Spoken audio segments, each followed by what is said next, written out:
हाय, hello, नमस्कार. मी दीपांजली. स्वागत आहे तुमचं माझ्या एका नवीन व्हिडिओमध्ये. तर यांचा पगार झाला होता आणि नेहमीप्रमाणे ही माझ्याच हातामध्ये पैसे देतात. हप्त्याचे, घर भाड्याचे फक्त त्यांच्या अकाउंटला असतात, बाकीचे मला देतात. मग ह्यांनी तर सुट्टीच घेतली होती सोमवारी. मग म्हटलं चला रॅशन भरायला गेलं पाहिजे म्हणून. मग आम्ही आता रॅशन खेडलाच भरणार होतो. ह्यांना जराशी हेअरकट वगैरे करायचे होते. पण अर्ध्या वाटेत गेल्यानंतर कळलं की आज सोमवार आहे म्हणून. आणि रस्ता तर तुम्ही बघू शकता, वन वे केला आहे ना. आणि हायवे म्हटलं तर भीतीच वाटते, म्हणून यांच्यासोबत मी नेहमी जातच असते. कधी एकटी नाही ह्यांना पाठवत, कधी बाय चान्स गेले तर. मग ह्यांना SBIच्या बँकेत जायचं होतं जरा इन्क्वायरीसाठी, सॅलरी अकाउंटसाठी. सो ते आतमध्ये गेले आणि मी म्हटलं मी काही आतमध्ये येत नाही, कारण मी तोंडाला बांधला होता स्कार्फ. परत तो काढा घाला वैताग येतो. मग हेच आतमध्ये गेले होते. मग फायनली आम्ही लागलो हायवेला. हा मुंबई गोवा महामार्ग आहे. कुणी आलं असेल इथे हायवेला तर त्यांना माहीतच असेल. आणि आमचा हा रूटच आहे, त्यामुळे सवयच झालेली आहे. आणि इथे किती ॲक्सिडेंट होतात, किती मरतात आणि किती काय, हे काय नवीन नाही, आमच्यासाठी जुनंच आहे. तर अशी गवतं सुकली होतीत ना, पावसाळ्यामध्ये एवढे हिरवंगार मस्त होतात आणि आता सुकून गेली होती. पाणीच नाही बिचाऱ्यांना. त्यांनी एवढ्या मागून स्पीडने गाड्या येऊन पुढे जात होत्या ना, तरी पण आम्ही एका साईडून जात होतो. खूप कोपऱ्यात होतो आम्ही, तरी पण खूप जोरात मागून गाड्या येत होत्या. म्हणून मी त्या साईडला फोन धरला नाही, रोडच्या साईडला, या साईडलाच धरला होता.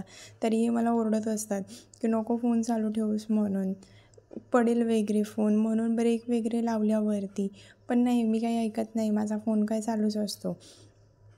मग पुढे गेल्यावरती इथे आता कुठे बाहेर जायचं म्हटलं तर गाडीमध्ये तेल तर पाहिजेच. मग आलो भारत पेट्रोल पंपावरती. इथे पेट्रोल चांगलं भेटतं, ॲव्हरेज देतं चांगलं, म्हणून आम्ही नेहमी इथेच पेट्रोल भरत असतो. तर हे घेतलं इथं पेट्रोल भरून आणि लागलो मग पुढच्या रोडला. इथे पण एवढा मस्त व्ह्यू होता ना, इथून जी रेल्वे वगैरे आहे ना ती दिसते जाताना, पण ती खूप खाली आहे, डोळ्याला दिसते. कॅमेरामध्ये ते मुमेंट कॅप्चर होत नाही, कारण कसा फोन माझा आपला आयफोन नाही ना मोठा, साधा फोन आहे त्यामुळे. मग घेतला इथून जेवढा येत होता तेवढा शूट. आता इथे एवढा म्हणजे घाट एवढा बेकार आहे ना की बसच. किती म्हणजे स्पीड ब्रेकर आहे ना तेच माहीत नाही. तरी मी तुम्हाला छोटीशी क्लिप एक दाखवलेली आहे, तुम्हीच बघा आता किती किती अंतरावर स्पीड ब्रेकर आहे ते. जे इथले असतील त्यांना माहीतच असेल, मुंबई गोवा महामार्ग. तर हे बघा, हा पहिला स्पीड ब्रेकर आहे. मी इथं फोन खूप घट्ट पकडला होता, नाही कारण मला भीती होती पडतोय की काय. एक वेळा झालंच असं, खूप जोराचा म्हणजे धक्का बसला. आणि त्या दिवशी एवढा भयंकर ॲक्सिडेंट झाला होता ना की पूर्ण संरक्षण भिंतच तुटली होती. मग काय ताण लागली होती. यांना म्हटलं चला पाण्यापेक्षा आपण आहे ना उसाचा रसच पिऊया. मग आलो आम्ही उसाचा रस प्यायला. थंड भारी वाटत होता. एवढं ऊन पडतो, मग काय मामींच्या घरी जात होतो, मग त्यांना समोसा आणि पॅटीस घेतला. मग गेलो फायनली घरी. त्यांच्या घरचा हा रूट आहे. मस्त वाटत होता खूप. घरी बसून पण वैताग आला होता भरपूर, म्हणून म्हटलं चला जाऊया कुठेतरी, चेंज माणसामध्ये, आणि जरा बरं पण वाटेल थोडं बाहेर गेल्यावरती. मग आलो फायनली इथे मामींकडे. नशीब त्या होत्या घरी, नाहीतर कामाला गेल्या असत्या तर एकट्यालाच बसायला लागलं असतं घरी. मग इथे गाडी केली आम्ही पार्किंग, इथेच पार्किंग केली आणि आम्ही गेलो घरी. हा त्यांच्या घरातला शूट आहे. मग मी आली घरी दुसऱ्या दिवशी सकाळी आणि तांदूळ आणले होते मी त्यांच्याकडून. माझे तांदूळ संपले होते आणि रॅशनचे तांदूळ भेटायला अजून टाईम होता, म्हणजे 8-10 दिवस होते. म्हणून म्हटलं त्यांच्याकडूनच आणूया तांदूळ. मग तेच तांदूळ मी ड्रममध्ये भरले. थोडेच आणले होते, कारण आता काय भेटून जाईल आम्हाला रॅशन ना, म्हणून मी काही जास्त आणले नव्हते, थोडेच आणले होते. मग हे तांदूळ भरले. माझा ड्रम पूर्ण भरतो जेव्हा रॅशनचे तांदूळ येतात ना तेव्हा. आणि आता काय रॅशनचे तांदूळ नाही आहेत, त्यामुळे ठीक आहे, भेटूनच जातील आता या 5-6 दिवसामध्ये. आणि या साहेबांचं काय, इथे वर्षाच्या 12 महिने यांना भुकाच लागलेल्या असतात, मग ते खात होते. मग इथे मी आणला होता त्यांच्याकडून काल मुळा. खूप असा गराडा होता घरामध्ये, तरी मी जास्त तुम्हाला दाखवलं नाही आहे, थोडासा शूट घेतला आहे.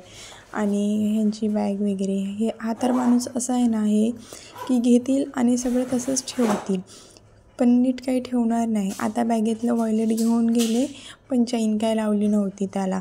आणि बघताय तुम्ही किती कचरा निघतो आहे. हा मुळा आणला होता त्यांच्याकडून, मग ते पण मला साफ करायचं होता, चिरून बिरून ठेवायचा होता. संध्याकाळी मुळ्याची भाजी आणि भाकरीच करणार होती. तर हे सामान आणलं होतं मी काल.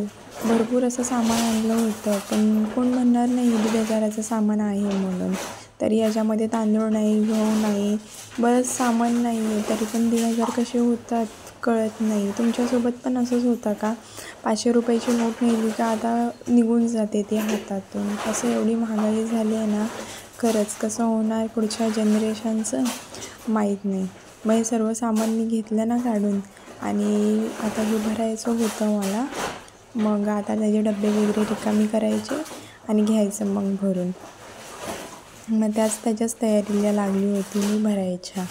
तर एक सगळं काढलं आणि मग तेच बघत बसलेली मी की एवढं सामानाची 1,500 झाले कसे काय, खूप महाग झालेला आहे. तरी मी काल खेडवरून सामान भरलं. मी जिथे राहते ना, काल मी तिथून भरलं नाही, कारण मला भरायचं होतं दुसऱ्या दुकानात आणि मी गेली आपल्या मॉलमध्ये. शेवटी साध्या दुकानात काय आणि मॉलमध्ये काय, भाव एकच, नाही तर कोण जाणार आहे ना जिथे भाव जास्त असेल तिथे. तर हे बघा तुम्हाला दिसेलच, मी दाखवते तुम्हाला पुढे सामान.